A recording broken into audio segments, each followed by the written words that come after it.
புத்தகம் 24வது அதிகாரம் 3வது வசனத்திலிருந்து பார்க்கலாம். பக்கம் 905. வாசிங்க எடுத்தவங்க.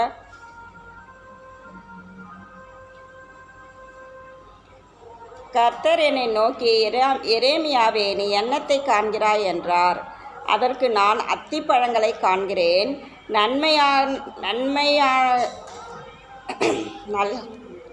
நல்லவைகளான அத்திப்பழங்கள் மிகவும் நல்லவைகளாகவும் கெட்டவைகளோ புசிக்கத்தகாத மிகவும் கெட்டவைகளுமாய் இருக்கிறது என்றேன். அப்பொழுது கர்த்தருடைய வார்த்தை எனக்கு உண்டாகி, அவர், நான் இவ்விடத்திலிருந்து கல்தேயர் தேசத்துக்கு சிறைப்பட்டு போகவிட்ட யூதரை நான் இந்த நல்ல அத்திப்பழங்களுக்கு ஒப்பிட்டு அவர்களுக்கு நன்மை உண்டாக அவர்களை அங்கீகரிப்பேன். ஆண்டவர் எரேமியா தீர்க்கதரிசியை பார்த்து கேட்குறாரு, கல்தேயர் தேசத்துலேருந்து என்ன பண்ணிட்டாங்க, யூதர்களை பாபிலோனுக்கு சிறைப்பட்டு கொண்டு போயிட்டாங்க. அப்போ அந்த ஆலயத்துக்கு முன்பாக வைக்கப்பட்ட அத்திப்பழத்தை பார்க்குறேன்னு சொல்லி யார் சொல்கிறது? எரேமியா தீர்க்கதரிசி சொல்கிறார். அதில் ஒரு கூடையில் நல்ல அத்திப்பழம், ஒரு கூடையில் கெட்ட அத்திப்பழம். நல்ல அத்திப்பழத்தை என்ன பண்ண முடியும்? சாப்பிட முடியும். கெட்ட அத்திப்பழத்தை என்ன பண்ண முடியும்? தூக்கி கீழே தான் கொட்டிடும். அப்போ யூதருடைய ஜனங்களை குறித்து தேவன் பேசுகிறார். அதாவது தேவனுடைய பிள்ளைகளை குறித்து பேசுகிறார். தேவனுடைய பிள்ளைகளில் 2 பிரிவு இருக்குது. ஒன்று நல்ல பிள்ளைகள், இன்னொன்று என்னது? கெட்ட பிள்ளைகள். நல்ல பிள்ளைகளை தேவன் என்ன பண்ணுவாரா? அங்கீகரிப்பா, ஆசீர்வதிப்பான்றார். கெட்ட பிள்ளைகள் என்ன பண்ண முடியும்? அவங்க வேஸ்டானதை ஒன்றும் செய்ய முடியாது. கெட்ட பழத்தை ஏதாவது செய்ய முடியுமா? ஸ்மெல் வரும்ல, அது சாப்பிட முடியாது. அது எதுக்குமே பிரயோஜனப்படாது. அதை தூக்கி என்ன பண்ணிடுவாங்க? எரிஞ்சிடுவாங்க. அதான் நல்ல கனி கொடாத மரங்களெல்லாம் வெட்டுண்டு அக்கினியிலே போடப்படும் அப்படின்னு சொல்லப்பட்டிருக்கு. அப்போ தேவனுக்காக, தேவனுடைய பிள்ளைகளாக இருக்கிற நாம் தேவனுக்காக ஒவ்வொரு நாளும் எதையாகிலும் செய்யணும்.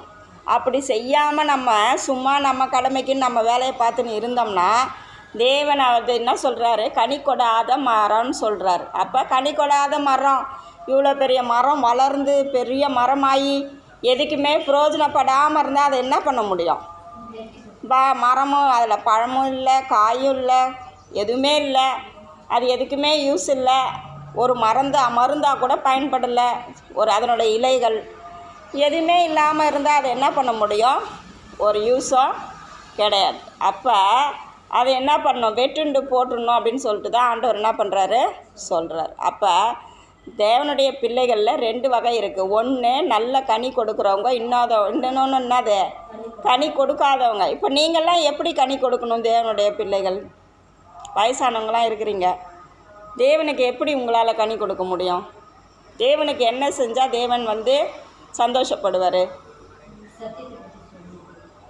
சத்தியத்தை சொல்லணும். சரி, முதலாவது என்ன பண்ணணும் அது சொல்லுங்கள். சத்தியம் சொல்கிறது கூட அப்புறம் போய் சொல்லலாம். ஜெபம் பண்ணணும். சின்ன பொண்ணு, ஜெபம் பண்ணுறியா? டெய்லி ஜெபம் பண்ணுறியா? ஜெபம் பண்ணணும்.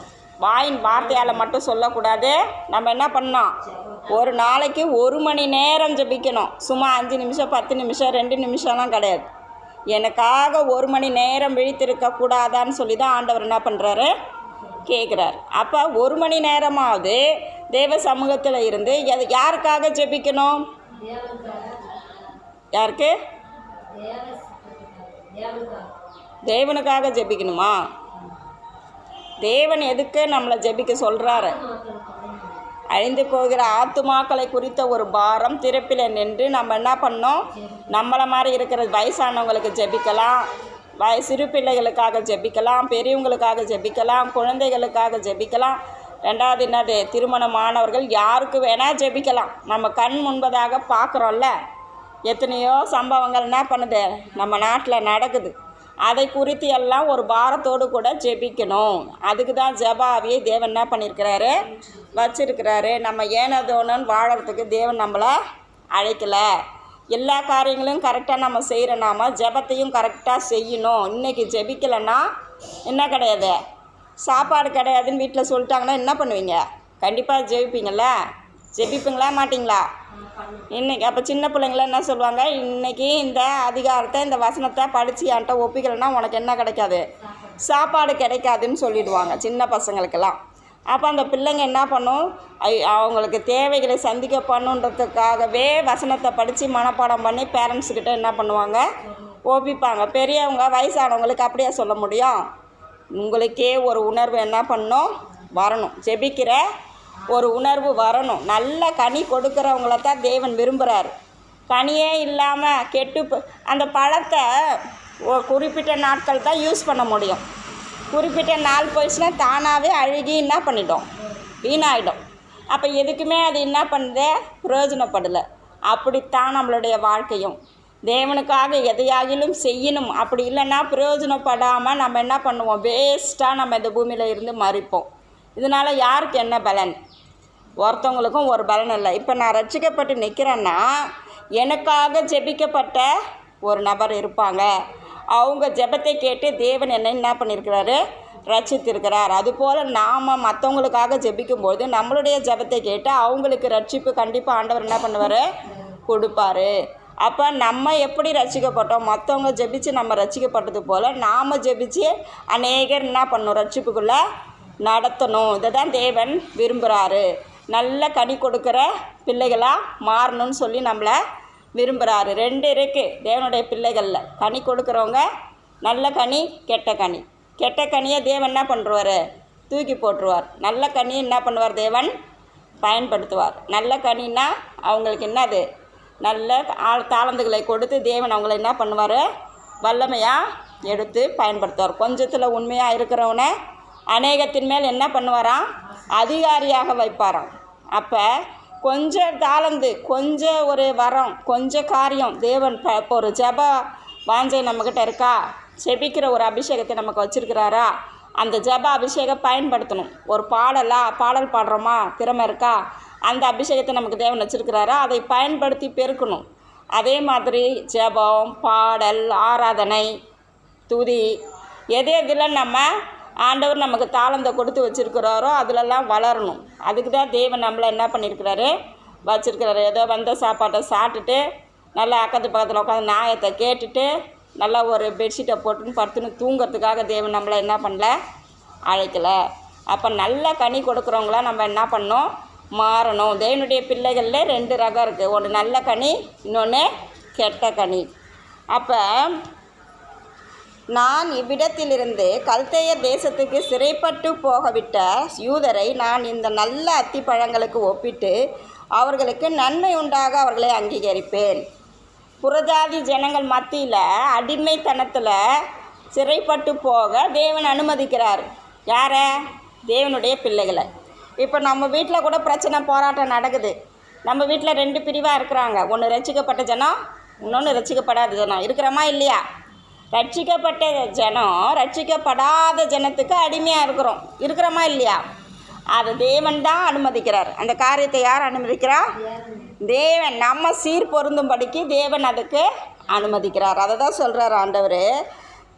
கல்தேய தேசத்துக்கு சிறைப்பட்டு போகவிட்ட யூதரை நான் இந்த நல்ல அத்திப்பழங்களுக்கு ஒப்பிடுவேன். அவங்க நல்ல அத்திப்பழம் தான், கனி கொடுக்குறவங்க தான், அவங்க ஆண்டவருக்காக எதையாகிலும் செய்கிறாங்க தான். ஆனாலும் அவங்க புறஜாதி ஜனத்துக்கு கீழே அடிமையாக தான் என்ன பண்ணுறாங்க, இருக்கிறாங்க. அப்போ தேவன் தான் என்ன பண்ணுறாரு, சிறைப்பட்டு போக பண்ணுறாரு. அந்த சிறை இருப்பிலிருந்து அத்திப்பழங்களுக்கு ஒப்பிட்டு அவர்களுக்கு நன்மை உண்டாக அவர்களை அங்கீகரிப்பேன். கண்டிப்பாக அவங்க படுற பாடு, கஷ்டம், பிரச்சனை, அதுக்கெல்லாம் கண்டிப்பாக ஒரு நல்ல காரியம் நடக்கும். நான் அவங்கள நல்ல விதமாக அங்கீகரிப்பேன் அப்படின்னு சொல்லிட்டு தான் ஆண்டவர் என்ன பண்ணுறாரு, சொல்கிறார். அவர்களுக்கு நன்மை உண்டாக நான் என் கண்களை அவர்கள் மேல் வைத்து அவர்களை இந்த தேசத்துக்கு திரும்பி வர பண்ணுவேன். அவங்களுக்கு நன்மை உண்டாகணும். அடிமைத்தனத்தில் இருக்கிற தேவனுடைய பிள்ளைகளுக்கு நன்மை உண்டாகணும்னா அவங்க மேலே கண்ணை வைக்கிறாராம். அப்போ தேவன் நம்ம மேலே என்ன வச்சுருக்கிறாரு, கண்ணை வச்சுருக்கிறாரா இல்லையா? யார் மேலே வச்சுருக்கிறாரோ இல்லையோ, யாரை பார்க்குறாரோ இல்லையோ, தேவனுடைய பிள்ளைகளாகிய நம்ம மேலே தேவன் கண் வச்சுருக்கிறார். தெரியுமா தெரியாதா உங்களுக்கு? அவர் நம்மளை பார்த்துக்கிட்டு தான் இருக்கிறார். நாம் அவரை பார்க்குறோமோ பார்க்கலையோ, ஜெபிக்கலையோ, அவரை தேடுறோமோ இல்லையோ, ஆனால் அவர் நம்மளை பார்த்து கொண்டு தான் இருக்கிறார்.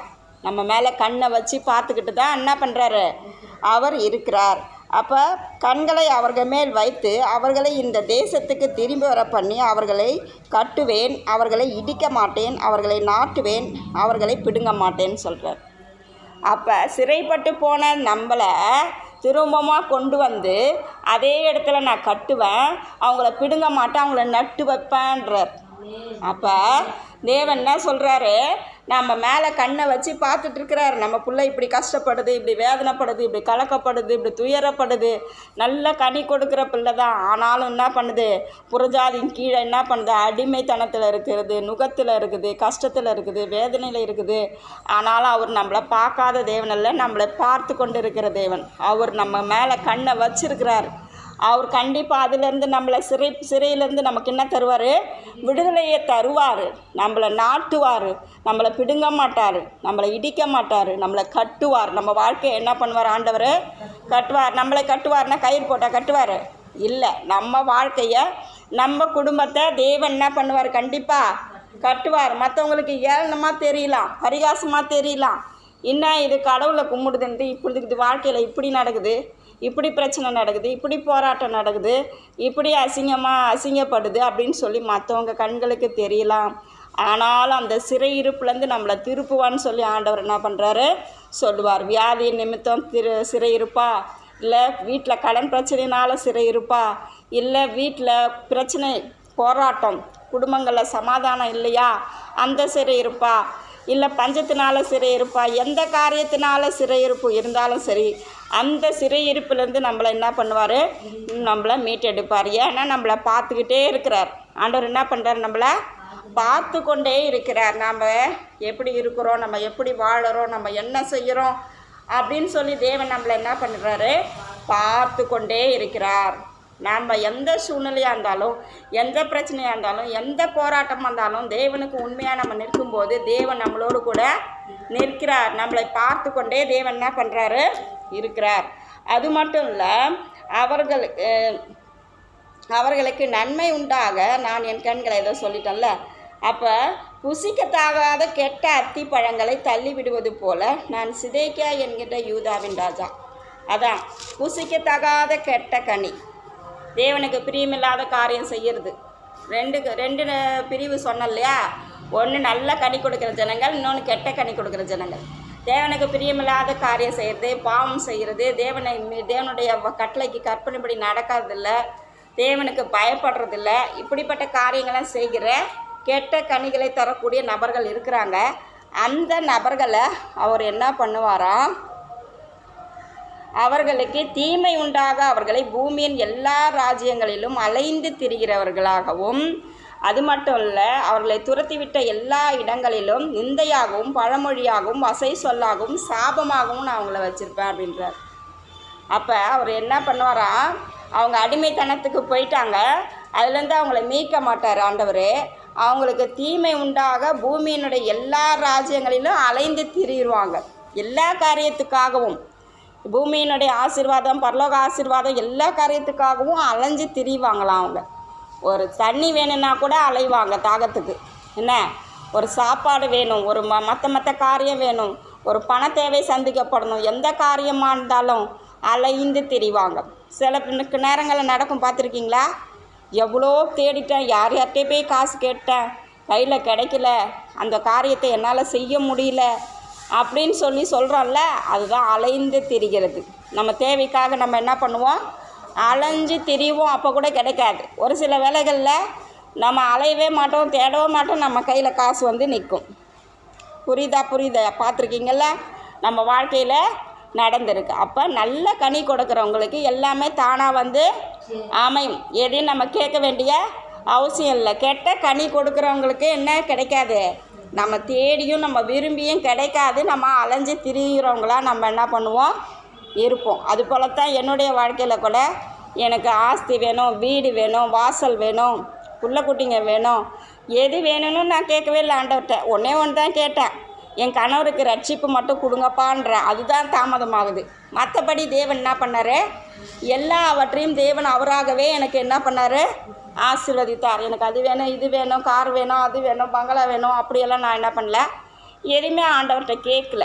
கேட்காம அவரே வந்து எல்லா காரியத்தையும் என்ன பண்ணுறாரு, சந்திக்கிறார். அப்போ நம்ம கேட்கணுன்னே அவசியம் இல்லை. நல்ல கனியை தேவனுக்காக நம்ம கொடுத்துட்டோம்னா தேவனே நம்மளை ஆசீர்வதிப்பார். நம்ம நல்ல கனி கொடுக்கலன்னா நம்ம எல்லாத்துக்கும் அலைஞ்சு திரிவோம். அலைதல் உள்ள ஒரு வாழ்க்கை என்ன பண்ணுவோம், நம்ம வாழ்வோம். அது மட்டும் இல்லை, நான் அவர்களை துரத்திவிட்ட எல்லா இடங்களிலும் நிந்தையாகவும் பழமொழியாகவும் வசை சொல்லாகவும் சாபமாகவும் வைப்பேன். எங்கே போனாலும் அவங்களுக்கு நிந்தை, எங்கே போனாலும் அவமானம், எங்கே போனாலும் சாபம், எங்கே போனாலும் அவங்களுக்கு என்ன கிடைக்கும், பழமொழி. இப்படிப்பட்ட காரியங்களை நிந்தையாக பேசுவாங்க, அவமானப்படுத்துவாங்க, அசிங்கப்படுத்துவாங்க. என்னது, ஆண்டவருக்கு கனி கொடுக்காத ஜனங்களுக்கு உள்ள காரியங்கள் இப்படித்தான் நடக்கும். ஆண்டவர் பிள்ளை, நான் ஆண்டவர் பிள்ளை, நான் ஆண்டவர் பிள்ளை அப்படின்னு சொல்லி வாயால் வெறுமையாக பேசிக்கிறதுல ஒரு விஷயமும் இல்லை. அவருடைய காரியத்தை நாம் செய்யும்போது நம்மளுடைய காரியத்தை தேவன் சந்திப்பார்.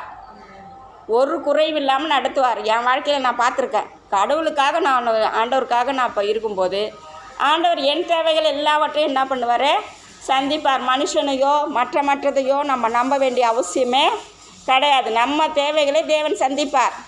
நீங்கள் உட்காந்து ஒரு நாளைக்கு 1 மணி நேரம் மட்டும் ஜெபிச்சு பாருங்கள். ஆண்டவர் எல்லா தேவைகளையும் தானாக என்ன பண்ணுவார், சந்திப்பார்.